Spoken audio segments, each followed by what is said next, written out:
Hey everybody, it's Ron from Pick Dawgz, and this is Ron's Bank Shot Breakdown. We're going to go over 4 college basketball games for Friday, December 20th, 2024. If you like what you see, make sure to give this video a big thumbs up and subscribe to our channel. Don't forget to put your college basketball picks in the comments section below. And if you're looking for my best bets, including my daily college basketball bank shot best bet or my picks in other sports, you can find those at the premium picks tab at pickdawgz.com. There's a link in the description as well.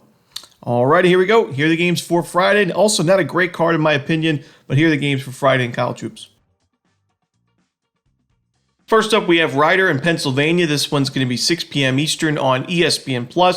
This is an interesting game because both teams have really struggled recently. You got Penn that's lost 3 straight games and 7 of their last 8. And then Riders lost 5 straight games and 6 of their last 7. Something's got to give in this one. I do think Pennsylvania matches up pretty well in this game. I think they are the better team by a good margin, shot quality-wise. And, while Rider is a strong offensive rebounding team and should get a lot of second-chance opportunities in this game, they're also one of the weakest shooting teams in college basketball. 313th in effective field goal percentage, 340th in three-point percentage. I don't think Rider does too much offensively in this one.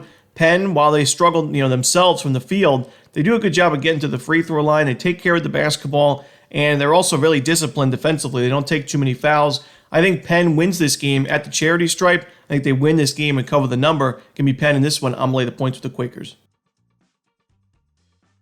Next up, Akron and Yale. This one's going to be 7 p.m. Eastern. It's going to be a part of the Don Haskins Basketball Invitational, a neutral site game in Texas, and should be a good game between two strong offenses, two offenses in the top 100 in adjusted offensive efficiency. For me, though, I think Akron matches up really well in this game because this is a team that takes a ton of three-point jumpers, one of the most highest three-point rates in the country. They also make those threes at a great rate, 52nd in the country in three-point percentage as a team. They score 42% of their points from the perimeter, and that's a problem for Yale. Yale has not been great at defending the three. They're ranked 239th in three-point defense. They give up about 37% of their points via three-point field goals. So I think the Zips win this game on the line. Yale's also a pretty good three-point shooting team, but they don't take as many threes. And Akron actually defensively, while the numbers so far this season are not great, and we just saw them give up 100 points to Milwaukee, I think this defense is a lot better than what we've seen. They're forcing tough shots. They're forcing turnovers.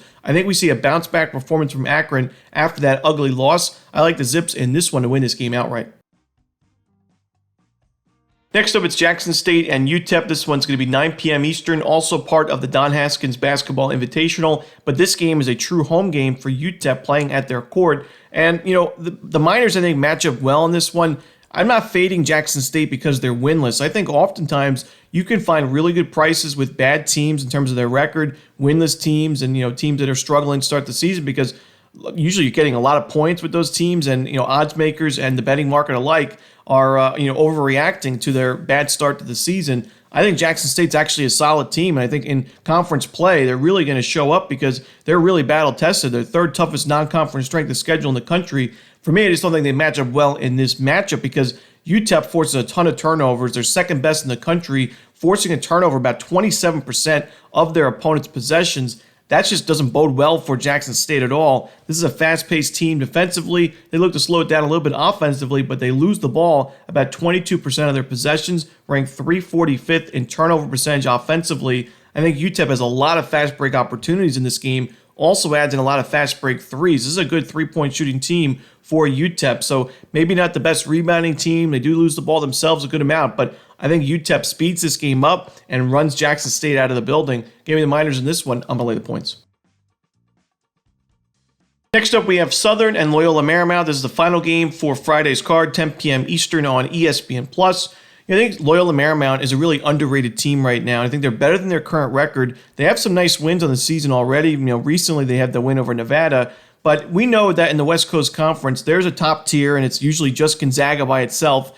Then there's tier 2 teams like St. Mary's, used to be BYU, and you could say now this year Washington State, San Francisco, and Oregon State. But I think Loyola Marymount, while they may not compete for a championship or regular season title in the West Coast Conference, I think they're going to make some noise and find some upset victories. And I like them in this particular matchup against Southern. Southern's battle tested. They've played some tough teams, and they actually have some nice wins.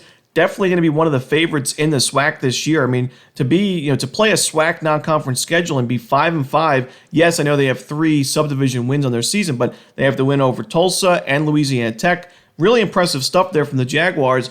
I just don't like them in this matchup because this is a team that, offensively, it turns the ball over a ton. Not a great free throw shooting team. Defensively, they're not strong on the defensive glass. I think that's going to be an issue in this game. Loyola Marymount does the little things right defensively. They force tough shots, and Southern scores a lot of its points this year, a little bit more this year than previous years, from 2-point field goals. Loyola Marymount, one of the best 2-point defenses in the conference and in the country, 68th ranked in the country. So I think this matchup benefits Loyola Marymount at home. I'm going to lay the points. It's a reasonable price with I think is a much better team. And that's it. Those are the games for Friday in college basketball. Hope you enjoyed this video. If you did, don't forget to hit that like button and subscribe and put those college basketball picks in the comment section below. Again, if you're looking for my best bets, you can find those at Pick Dawgz Premium. As always, this is Romanelli. Good luck.